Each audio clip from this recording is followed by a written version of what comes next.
Bonjour, bienvenue à tous, j'espère que vous allez bien sur cette nouvelle vidéo. Heureux de vous retrouver une fois de plus. Je veux que mon enfant devienne médecin ou avocat. Préoccupation de bon nombre de parents qui veulent bien sûr que leurs enfants réussissent dans la vie. Alors médecin, avocat, pourquoi ces métiers-là?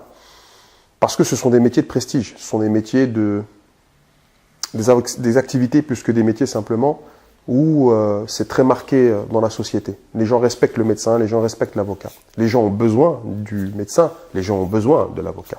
Mais aussi au niveau politique. Les gens qui avaient du temps pour faire de la politique, c'est ceux qui gagnaient bien leur vie. Et c'est pas pour rien qu'une grande partie des hommes politiques sont des avocats, pour beaucoup d'entre eux, et beaucoup de médecins aussi on a, comme chez les députés, en France. C'est des métiers qui sont nobles. Après, tout dépend de ce qu'on va en faire. C'est comme des outils. Le métier lui-même, il ne fait que représenter et défendre les valeurs de la personne. On veut que l'enfant devienne avocat ou médecin, mais simplement, il faut qu'il le vive de manière positive. C'est ça la chose qui est importante. Parce que ça sert à quoi de devenir avocat et de devenir un drogué? Parce qu'il y a des avocats qui se droguent pour supporter le poids de l'activité. Il y a des avocats qui sont corrompus, il y a des médecins qui se jettent par la fenêtre, il y a des hôpitaux, à cause des conditions de travail, il ouvre la fenêtre et il se jette. Lui, son boulot, c'est de soigner les gens et en fin de compte, il va tellement péter un plomb qu'il va se jeter par la fenêtre. Donc l'essentiel dans ça, c'est quoi? C'est d'accompagner nos enfants pour qu'il ait une vraie attirance pour ce métier-là. Et ça, c'est un accompagnement qui se fait depuis tout petit. Si on enseigne à un enfant depuis qu'il est petit, tu vas soigner des gens, tu vas aider les gens, tu vas travailler au respect de la vie, tu vas faire des découvertes scientifiques, tu vas appartenir au monde des scientifiques. Et de l'autre côté, pour le avocat, c'est la même chose. Tu vas faire avocat, tu vas défendre les gens, tu vas défendre la justice, tu vas aider ceux qui ne peuvent pas ou alors ceux qui ne connaissent pas. Petit à petit, l'enfant va réussir à se construire à travers la vision qu'il a de ce métier-là. Mais si c'est juste pour en faire une fin, ouais, deviens avocat parce que tu seras super bien payé, deviens médecin parce que tu seras super bien respecté, ce n'est pas suffisant. C'est des critères importants, mais ce ne sont pas les seuls. Il y a un équilibre.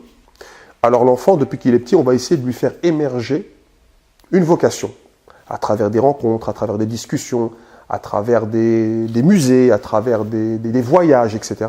Et tout cela va participer à la construction de la personnalité de l'enfant. Et on va essayer de le diriger, de l'accompagner. On ne fait pas les choses à sa place, on ne lui impose pas. On ne lui impose pas, parce qu'au bout d'un moment, ça ne marchera pas. D'autant plus que les études de médecin et de droit, et pour devenir avocat, c'est pas très facile. C'est même complexe. Mais il y a des chemins pour y arriver, il y a des façons de faire, il y a des discours à se tenir dans la tête de motivation, il y a un certain type d'organisation à adopter déjà depuis le plus jeune âge qui facilite les choses. Alors, là on a pris exemple d'avocat médecin, mais on aurait pu prendre l'exemple d'astronaute, de ce que je sais pas moi, chercheur en biologie, en physique, écrivain dans littérature, pour rester un peu dans les milieux littéraires, professeur d'histoire, ce que vous voulez. Ce qui est important, c'est de définir un objectif et de faire définir par nos enfants des objectifs et de les accompagner vers cet objectif. Et de leur expliquer que l'échec n'est pas une fatalité, parce que de toute manière, dans ces chemins-là, on va avoir des échecs à un moment donné, mais comment on fait pour se servir de l'échec, pour rebondir et pour aller beaucoup plus loin? Et de toute manière, ils réussiront grâce à tout cela. J'espère que j'ai répondu à un certain nombre d'interrogations des parents et aussi des enfants et des élèves.